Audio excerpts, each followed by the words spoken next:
Buon pomeriggio da Sassari, siamo al Vannissanna, sta per andare in scena la sfida tra Torres e Cannara e la finale nazionale dei playoff di eccellenza. È il 18 Alessandro Uleri, mentre è arrivato in questo istante il primo fischio del direttore di gara. Forse non solo a Sarrizzo, attenzione che Spinola parte in posizione regolare, non si alza la bandierina, Spinola si butta dentro Sarrizzo, Spinola, la parata di Battistelli, la palla che rimane in Sarrizzo,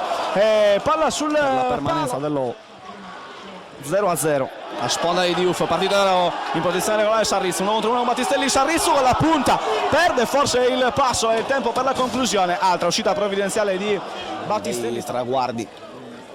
raggiunti dal Claudio Di Giuseppe, 8 reti nel corso della sua stagione, tanto Pinna col mancino cerca il movimento di Spinola, arretra per colpire di testa Gerarchini, Sarrizzo al limite dell'area, guarda i 16 metri, Sarrizzo in concia a sinistra, palla che sfila e Scioni praticamente da 0 metri per liberare solo temporaneamente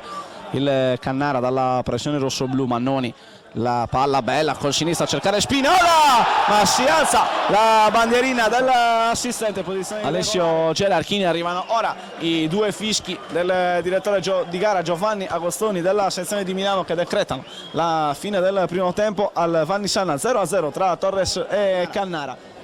Si è difeso con ordine e nelle occasioni prima citate ci ha pensato l'estremo difensore Simone Battistelli. Indietro, la sventagliata sulla destra, ancora a cercare Anselmi, questa volta anticipa di testa Spanu di Giuseppe, spalla alla porta ancora per Anselmi, si coordina per il destro al volo Spinola, Mannoni, Scioni, a destra Sarrizzo, consueta sovrapposizione di Casu, Sarrizzo può andare 1 contro 1 contro Menchinella, appoggio per Scioni, al limite c'è Mannoni, la scucchiaiata, grande palla per Bianco, in area di rigore Battistelli, a dire di no, poi la palla rimane lì ancora Bianco,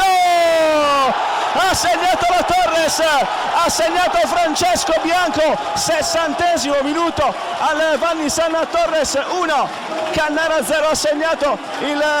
numero 15 Francesco Bianco. Cannara che la recupera con Bernardini che va sull'auto di destra per Anselmi, che ora ha un po' di campo per andare, può andare nell'1 contro 1 contro Spano. Anselmi va via con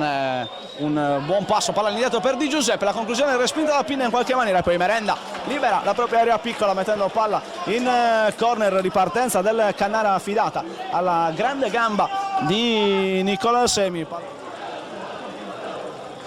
Cercare la testa di Sarrizzo, trovare il colpo di testa di Lepri, che però diventa un assist per l'esterno sinistro della Torres, palla bassa per Chelo, conclusione da terra, non libera il Cannara, palla che non esce più, Spinola, deviazione,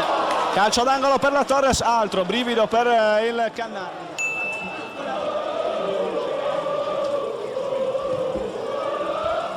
Lancia lungo Pinna, spizzata di Chelo, ancora per la velocità di Sarrizzo, Sarrizzo a tu per tu con Battistelli, Sarrizzo gli dice di no Battistelli, Sarrizzo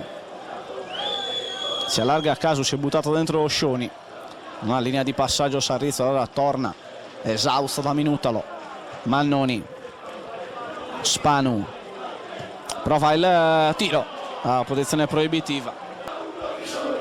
profondo per Chelo, attenzione che la palla sfila, c'è Uleri, posizione regolare, Uleri davanti a Battistelli, altra chance per la Torres, palla in profondità mentre fischia 3 volte il signor Giovanni Agostoni di Milano. È finita al Vannissanna, la Torres ha battuto il Cannara per 1-0, il gol al quarto d'ora della ripresa viene segnato da Francesco Bianco. Ricordiamo, gara di ritorno fra 7 giorni in Umbria per stabilire il vincitore di questa finale nazionale